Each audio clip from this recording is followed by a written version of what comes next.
Hey everybody, it's me Carlitos here again, and today I'm reviewing Public Enemies. Public Enemies, rated R.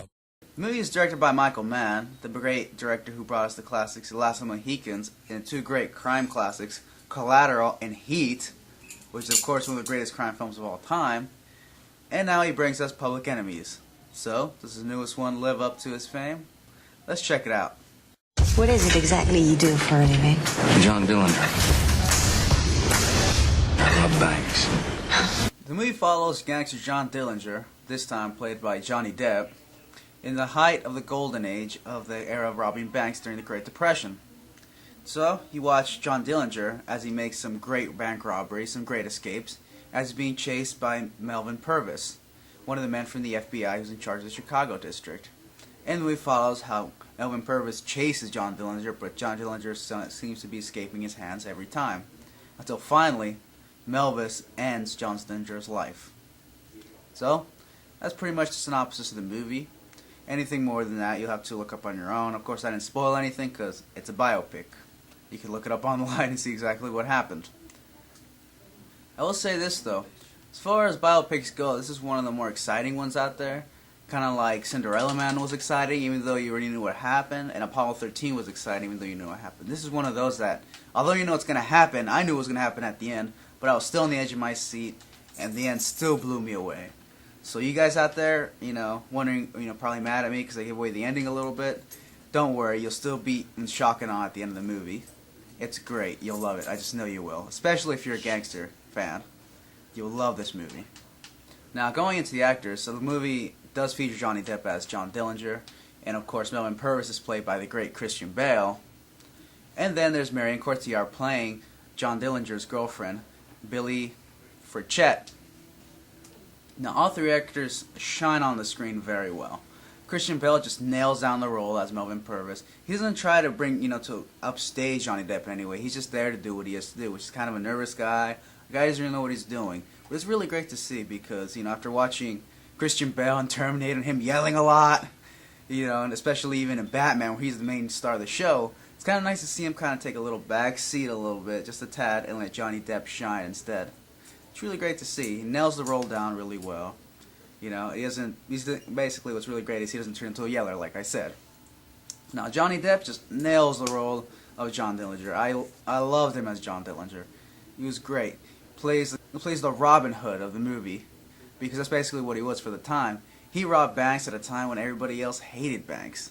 So nailing down that role was probably easy to do in a way, but to do in a way where people will most remember it is a whole different gig, and Johnny Depp was able to nail it. Marion Cotillard as Billy Frechette is great also. In the beginning, you're kind of into her, but that's because you just met her, whereas Purvis, you already have some history, and especially with Dillinger. So her character's kind of built from scratch because she's not well known. But also Marion Cotillard nails that role. She doesn't also try to become the annoying girl for saying, "No, John, no, don't go." She just there as the girlfriend, and she accepted what her husband did, or not husband, really boyfriend did at the time, and went with the flow. She loved him by the end.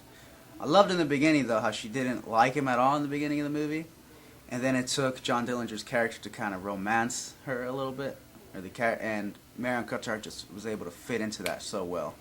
Marion Cotillard could have easily just made the character just really annoying. It made her just seem like the clean girlfriend, or just change lines, stuff like that, making her very stereotypical. But she decided not to. She decided to play her more realistic, in my opinion. I don't know if anybody else agrees, but I think she's more realistic. Now, although Christian Bale, Marion Cotillard, and of course Johnny Depp are the three main stars of the movie, there's some other great actors on screen that do not steal the show, but are there just to as supporting actors, support the piece, and delve you into the world of John Dillinger. These actors include the great David Wenham, Jason Clarke, Stephen Dorff, Channing Tatum, Rory Cochrane, Billy Crudup, and Giovanni Ribisi, and Stephen Graham. Now, you may be asking yourself, who cares about these supporting actors? Some of their roles are so small and so short that after that you never see them again, and in fact you don't remember them at all. Well, the thing is, in most movies, when you have these small little roles, the actor put in them doesn't really care. In fact, he just shows up on the set the day, learns his lines on the day and does it, and then leaves. And then you can notice it on the screen because his lines will be so bad or it'll be different from everyone else's that it makes you fall out of the movie in a way. These actors don't do that. These actors are pros. So they put all their effort into that, as much as Johnny Depp, Christian Bale, Marion Cotillard put in there. They learned the accents, they learned the walks, they did their research, and they nailed their little roles down. That's pretty much the proper way to use star power, instead of like other movies like such as Transformers 2 where they use Tyrese and that other guy to kind of just, and they gave him like all these useless scenes. So you got pretty bored with them. They were just there just to add star power. In this case, they do add star power in a way, but not enough to where they just put random scenes in there with them. They're in there for a reason, and they take these little roles and they do their thing. They do their thing very well. They do their job extremely well, and I love them for it. Because it kept me in the movie, kept me engaged at all times. Now, cinematography, of course, is a signature of Michael Mann's. Because ever since he did the movie Collateral, really, you know, he uses both film and DVs to shoot the movie. And you can tell in some of the scenes of the movie because I quickly switch from film to DV, and you can tell from the background suddenly see brighter than usual. And I mean, it works very well because I mean, suddenly you're putting a more realistic approach suddenly with DV because you see more in touch with the character. He seems a lot more realistic suddenly. But then also you kind of sacrifice some style, which he knows that. So in certain scenes he just goes for film instead. He switches back and forth in some of the action sequences, which is great. And the movie looks beautiful still, nonetheless. Alright, just like the way Collateral looked beautiful. It looks just as beautiful as that movie. Alright. And of course, this is helped by the costume design of the movie and the set pieces. Everything just emerges with 1933. There is no slacking off. Like, in most movies, they'll just kind of put the cars in the foreground, kind of like they did in the movie Find Me Guilty, where they put the 80s cars in the foreground, and in the background you can see the 2000 cars back there, like the newest minivans like that, and you're like, what? In this one, they go all the way with them. In some cases, they even destroy some of these cars, and you're like, wow. The music is also great for the movie. I love the soundtrack for the movie. It's great. It gets you right in the movie. It gets you in the mindset of just bank robbing in a way. But there is one complaint. That's not really the music, but more of the sound of the movie, the soundtrack. Now, I can't believe this is actually a complaint of mine because I've never made this complaint before. And that's the complaint of sound mixing. I think the filmmakers, I mean, just Michael Mann should have really held back the movie a little longer to work on the sound mixing because at some points the movie seemed really low, at some points it seemed really high. But one big problem was with the sound mixing of the soundtrack itself for the music. Because suddenly, you know, you're blasting these music suddenly. You see this guy walking, he's about to go talk to somebody. In most movies, they crossfade it very well, gradually. In this one, it's just a sudden dip. And you're like, what the hell was that? And that kind of dropped me from the movie a little bit because I noticed it. Now, that's probably the only real complaint of the whole movie. Everything else was spot on. The story, like I said, was very engaging. I took my little brother to see the movie. He found it seems to be a little slow towards the end. That's because he didn't really do any research on Dillinger. I was a big John Dillinger fan, so I found these scenes even engaging myself. He found it a bit slow. So, you know, you guys may find that different than I did. But I loved it nonetheless.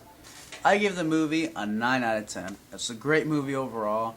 The sound mixing really made me drop out of the movie a little bit, so that's really why I can't give it a perfect score, because that sound mixing just really just kind of killed the few moments for me. Other than that, the movie is great. Cinematography is great. The script is great. Although my brother did find it to be a bit slow. I'm a big John Dillinger fan. I'm a big crime fan to be right. I mean, I love crime movies, so I still found the story very engaging each and every scene. Now, I mean, everything's great. The actors are great. You guys will love the actors on the screen. They're just terrific. If you're a big crime fan, you love Heat, you love Collateral, and you even love Goodfellas, you like anything crime, you're going to love this movie. It's spot on great. Alright? Now, if you don't like crime movies, then I suggest you don't watch this movie, because you might be a little bored.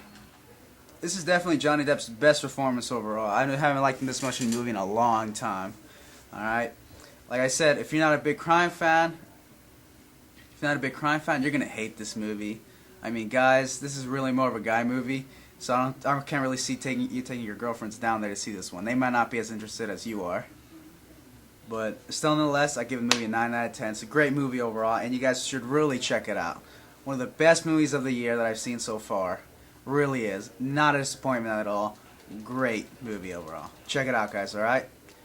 Public Enemies, rated R, in theaters July 1st. Well, that's it for my review of Public Enemies. Like I said, check it out, guys. This is Carlitos, signing off, saying I like baseball, fast cars, good clothes, and you.